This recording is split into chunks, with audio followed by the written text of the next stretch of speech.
So I've decided to make a few more videos in English.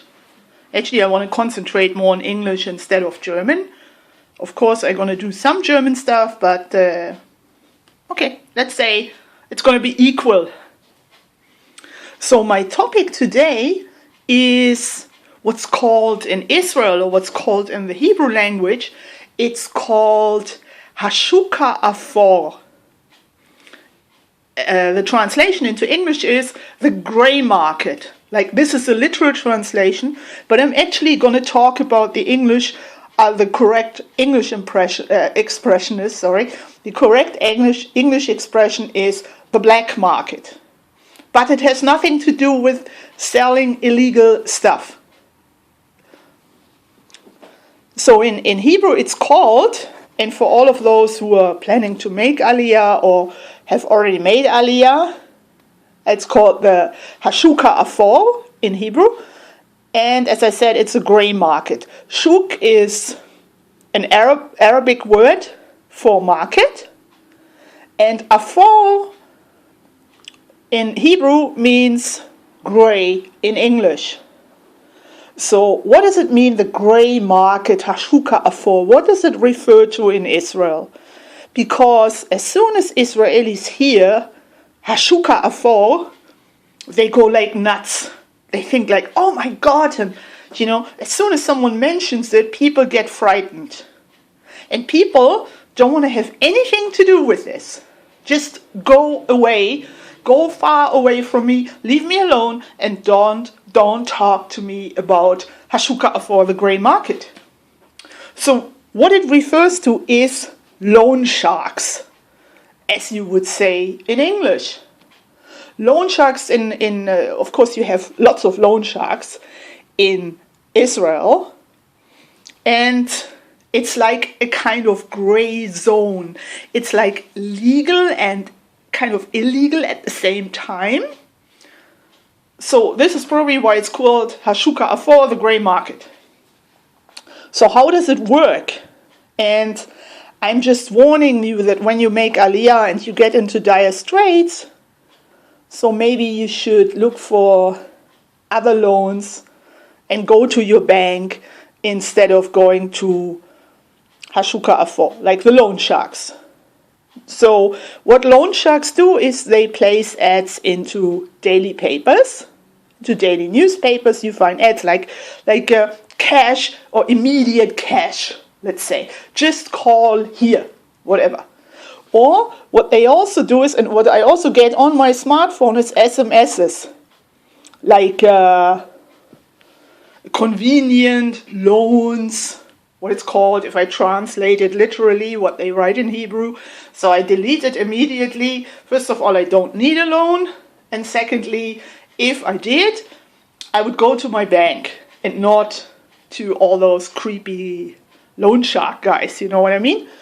So how does it work if you fall into their trap? Let's say your bank doesn't give you another loan and you are so deep in debts, whatever, and you need money. I'm actually putting 2 videos into the box underneath this video. You can watch. Both are in Hebrew. I'm sorry. When you make Aliyah, you should learn some Hebrew. It's very important in Israel to know at least some basic Hebrew and to understand society and to know what's going on. So the first video is a recent Israeli TV report about loan sharks and how it works. And they interview a few people why they went to a loan shark. And the Haredi guy says he just signed for his friend. His friend needed a loan of, lots of money. And he signed, so to speak, not as a witness, but as in case his friend can't pay, so he owes the money to the loan shark. So what happened? His friend disappeared, and now he has to pay off the debts for his friend. And he can't, and when you cannot when you can't meet your payments, So, of course, they're going to phone you, they threaten you, and worst case scenario, they send some guys to beat you up. This is what also the Israeli loan sharks do. So the first video is, as I said, a TV report where they interviewed people why they took money from the grey market. And another Russian woman explains that they are building something, I don't know, or fixing their apartment or whatever, and she needed 140,000 shekels. I can't tell you the dollar amount, just divided by 360 or something. Well, it comes out basically to at least $40,000, something like this, or $20,500, so something like this. A lot of money. And she said they had to continue building, and the money wouldn't give them any money. The bank wouldn't give them any money, sorry. And so she got in touch with those loan sharks. So at the end of this TV report, they show a reporter going to a loan shark with a hidden camera, pretending to be a student and wanting a loan.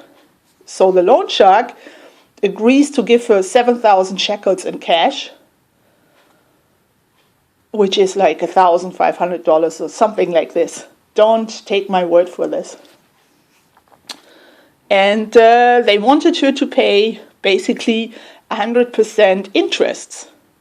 So they said, we give you 7,000 and you pay us back 13,000.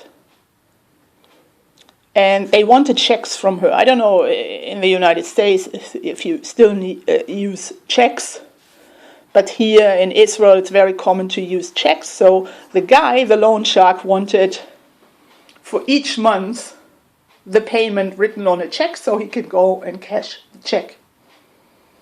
And it came out to 13,000 shekels. So basically, she almost paid 100% interest. And there was even some talk about pay back 16,000 shekels, which means she gets 7,000 and pays back her 7,000 plus another 9,000 interests. And so she then revealed herself, and she said that she's from the Israeli channel 12, Arutz 12, and so of course he kicked her out. They had a fight before, he kicks her out. So you're going to see this in this video, in the first video. The second video is a short video, it's also a TV report, filmed by a security camera at a house in Netanya, where two guys came to beat up someone who owed money to the loan shark he couldn't pay. So in the end, they also stab him into his rear end. They stab him. And the neighbors phoned the police. And so the two guys got arrested. And they have like this creepy woman lawyer who got them out. And this is what you see in those videos. So, as I said, it works when you go to a loan shark. You have to give him checks, the amount of checks, paying him back each month.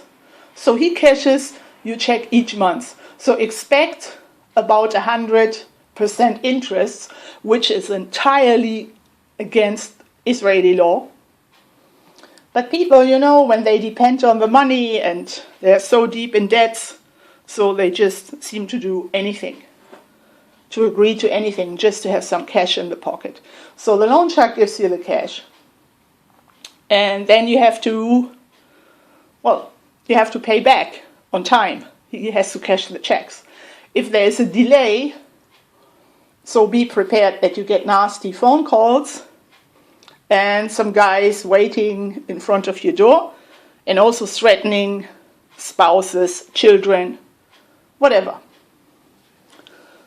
So this is how it works. And when you are a new immigrant, when you're Ole Chadash, Ola Chadasha, whatever, don't go for this.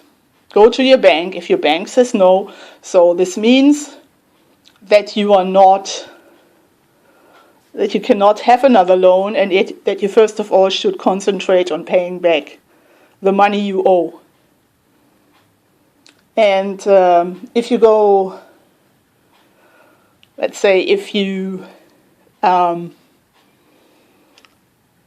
decide to go to a loan shark, so be prepared. You are the one who loses. Even with a little cash in your pocket, it doesn't last too long. But you know what? Just stay away from this whole business. So this is what is called in Israel the gray market. And I'm just telling you, don't get involved with this. Now you know what it is. Many new immigrants don't really know what it is because, limited Hebrew and limited understanding of society and how everything works. And, sometimes you come here on Aliyah, especially what Nefesh Ben Nefesh tells you. It's a land of milk and honey. It is in a way, but it also, you also have to face reality. Mashiach is not here yet, so you have to deal with all kinds of crooked things in your life, and not everything is so pleasant. So this is it for today, and I hope you learned a little bit about society. Thank you very much for listening.